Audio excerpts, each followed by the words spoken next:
Ganito ang eksena sa harap mismo ng Senado araw ng Martes. Ang mga nagpoprotesta, kanya-kanyang bitbit ng placard. Sigaw nila, mag-resign na si Pangulong Bongbong Marcos. Ito rin ang parehong araw ng pag-iimbisiga ng Senate Committee on Public Order and Dangerous Drugs kaugnay sa PDEA leaks o yung sinasabing paglabas ng mga confidential document na nag-uugnay kay Marcos Jr. sa iligal na droga. Pero kahit mainit ang kaganapan sa labas ng Senado, ay tila malamig naman ang ulo ni Senador Bato de la Rosa, chairman ng nasabing komite, kay Maricel Soriano na kasama umano ni Marcos Jr. na gumagamit ng umano'y cocaine batay sa dokumento ng PDEA. Ipinatawag si Soriano sa pagdinig para ma-verify kung gaano katotoo ang kontrobersyal na dokumento. Sa kanyang salaysay, inamin niya na siya ang may-ari ng condo unit na nakasaad sa dokumento. May property ka ba sa Rockwell? Ikaw ba ang nagmamay-ari ng Unit 46-C Rizal Tower Building located at Rockwell, Barangay Poblacion, Makati City?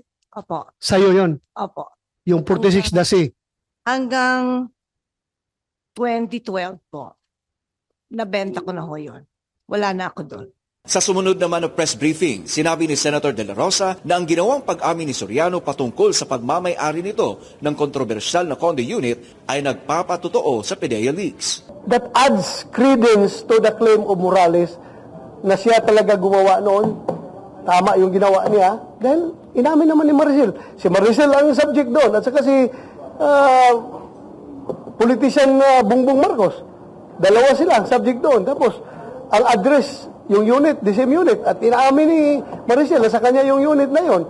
So that gives credence to the pre-ops na ginagawa ni Morales. Kaugnay nito ay humingi naman ng paumanhin ng senador kung bakit hindi na niya tinuloy-tuloy pa ang pag-usisa sa aktres na anya'y nanginginig na.